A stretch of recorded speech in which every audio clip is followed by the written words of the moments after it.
This is a silent killer, a silent pandemic, and there's a huge threat to the future of antibiotics or antimicrobial usage in the country. So what we expect government to do is to make sure that they put a lot of investment behind it, so that we'll be able to improve our surveillance system and be able to immediately, or we should be able to easily identify the various resistance patterns against the various antimicrobials that we have in this country.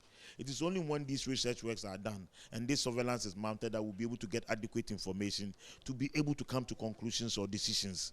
Sometimes the conclusion or decision is to make a policy that this antibiotic is no longer going to be used, or this antibiotic is going to be restricted to a particular indication. You can only do that when you have an investment to carry out the research work. We as Pharmaceutical Society of Ghana, we don't have the wherewithal, or we don't have the resources to be able to do that.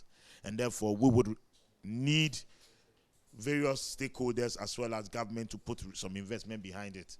And even the campaign, what we are doing, the media campaign, we need government also to support us. Because if government is to, if we get the ministers, the politicians, the MPs speak to it in their various constituencies, it will go a long way to help us.